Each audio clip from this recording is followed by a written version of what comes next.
Ready 5 seconds. महोदय, भारत ही नहीं सारी दुनिया आज विज्ञान और प्रौद्योगिकी के द्वारा लाए गए परिवर्तनों के कारण महान परिवर्तनों की ड्योढ़ी पर खड़ी है। इन चीज़ों ने लोगों के जीवन को बदला तो है, किंतु केवल ऊपरी तौर पर। आज हमारे पास ऊंची ऊंची और सुंदर सुंदर इमारतें हैं। खेतीबाड़ी के कुछ आधुनिक तरीके भी हमें मालूम हैं, लेकिन आज हमें एक नए प्रकार के मानव की आवश्यकता है। ऐसा मानव जो विस्तारशील ज्ञान को वास्तविक उच्च जीवन के लिए उपयोग कर सके। मेरे विचार से गांधी जी ने यही करने का प्रयत्न किया, एक मानव निर्माण करने का। मैं नहीं कह सकती कि मनुष्य का स्वभाव जैसा है उसे देखते हुए आज की दुनिया में ऐसा करना संभव होगा या नहीं, किंतु इस दिशा में प्रयत्न करना उपयुक्त होगा और केवल बुद्धिजीवी ही इस तरह का प्रयत्न और दूसरों का मार्गदर्शन कर सकते हैं। आज दुनिया बहुत छोटी हो गई है और हम अलग अलग खानों में बंटकर नहीं रह सकते। हमें अपने लक्ष्य प्राप्ति के लिए कहीं अधिक एक होकर रहने की आवश्यकता है। हम लोकतंत्र में विश्वास करते हैं, एक तो संसदीय प्रणाली की सरकार के अर्थ में, दूसरे उस तरीके में जिस तरीके से हम अपनी पार्टी में और अन्य काम करते हैं। पर लोकतंत्र रूपी हमारा ताज़ा पानी कभी कभी जातिवाद, सांप्रदायिकता और सामाजिक रीति रिवाजों इत्यादि के सड़ते गढ़ों में बंद हो जाता है।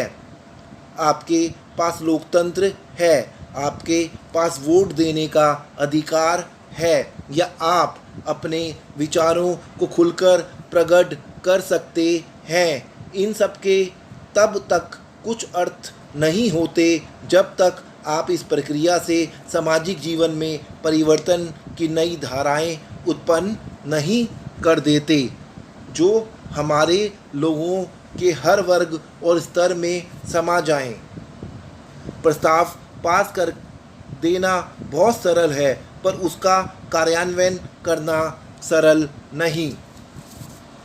हम जानते हैं कि स्थिति या पद में कुछ लोगों का निहित स्वार्थ हो जाता है और कुछ एक का किन्हीं दूसरी चीज़ों में, लेकिन सबसे बड़ा निहित स्वार्थ है भय, जो जाना पहचाना है उसे परिवर्तित करने का भय है। हम जानते हैं कि अमुक चीज़ बुरी है, फिर भी हम उसे परिवर्तित करने से डरते हैं। लेकिन आज हम इस तरह बड़े बड़े परिवर्तनों के बिना वास्तव में जीवित ही नहीं रह सकते। हम परिवर्तन लाए कैसे? हम लोगों को इस बात का कैसे विश्वास दिलाएं कि परिवर्तन आवश्यक है? महोदय, पिछले कुछ वर्षों में सभी राजनीतिक दल किसी न किसी तरह से जनता से दूर हो गए हैं। आज हम और आप दोनों को अपनी जड़ों को फिर से जमाना होगा। जनता से प्रेरणा लेनी होगी। हमें जनता की आकांक्षाओं, उसकी मांगों और उसकी आवश्यकताओं के अनुसार चलना होगा। अपने देश के विशाल आकार के कारण यह बहुत बड़ा काम है, लेकिन उस आदमी के लिए कुछ भी असंभव नहीं जिसने कुछ करने के लिए कमर कस ली हो। कुछ देशों में लोग चढ़ने के लिए पहाड़ों की ऊंची से ऊंची चोटियों की तलाश में रहते हैं, ताकि उनके मन और काम की चुनौतियों का समाधान हो सके। कुछ दूसरे छोटी छोटी नावों में सागरों और महासागरों को पार करने के लिए निकल पड़ते हैं। यह सब असाधारण उद्यम है, किंतु हमारी चुनौतियाँ तो हमारे दरवाजे पर ही दस्तक दे रही हैं। हमें ऊंचे ऊंचे पर्वतों पर या गहरे सागरों तक जाने की आवश्यकता नहीं है। हमारे हर गांव में गरीबी है और घर घर में जात पात है। ये वे पर्वत हैं जिन पर हमें चढ़ना है और ये वे महासागर हैं जिन्हें हमें पार करना है। मुझे मालूम है कि हमने वे शक्ति है, मैं जानती हूँ कि हम में क्षमता है, केवल प्रश्न है करने का, और मैं आशा करती हूँ कि यह सम्मेलन उस दिशा में ले जाने वाला एक छोटा सा कदम होगा। आदमी के चंद्रमा पर पहुंचने के बाद किसी ने कहा था कि वह कदम रखने वाले के लिए छोटा सा कदम है, किंतु मानव जाति के लिए बहुत बड़ा कदम था। अतः मेरे विचार से आप कह सकते हैं कि आपके लिए यह छोटा कदम होगा, लेकिन यदि आप सफल हुए तो भारत के लिए यह महान कदम होगा। मैं आशा करती हूँ कि आप इसे ध्यान में रखेंगे और दूसरों में उत्साह पैदा कर सकेंगे, क्योंकि किसी भी तरह की उपलब्धि के रास्ते में सबसे बड़ी बाधाओं में से एक है हमारे बुद्धिजीवियों, हमारे पत्रकारों इत्यादि में व्याप्त अविश्वास या संदेह वृत्ति। इस बाधा को हटाना होगा। हमें अपने उत्साह को पुनः स्थापित करना होगा और उससे उत्पन्न होगा वह साहस, धैर्य और संकल्प शक्ति जो उन बहुत सी चीज़ों को प्राप्त करने के लिए आवश्यक है, जो हमें प्राप्त करनी ही चाहिए। जब कभी राजनीतिक जीवन और बौद्धिक जीवन में निकट का संबंध रहा है तो दोनों को लाभ पहुंचता है।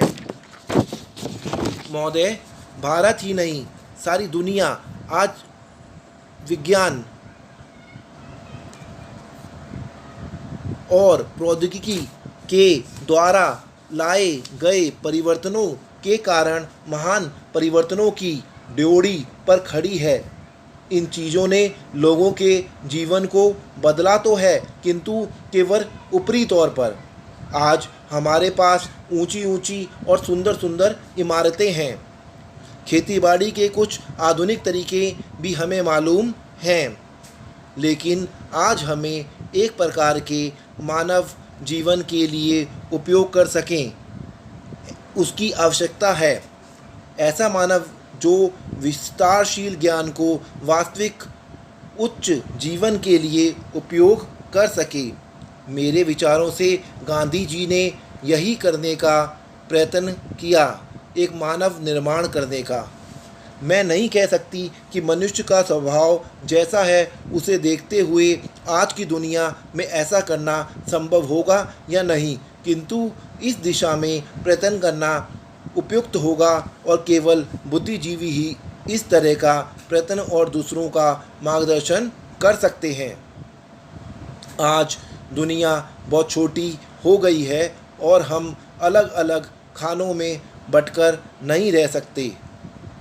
हमें अपने लक्ष्य प्राप्ति के लिए कहीं अधिक एक होकर रहने की आवश्यकता है। हम लोकतंत्र में विश्वास करते हैं, एक तो संसदीय प्रणाली की सरकार के अर्थ में, दूसरे उस तरीके में जिस तरीके से हम अपनी पार्टी में और अन्यत्र काम करते हैं। स्टॉप।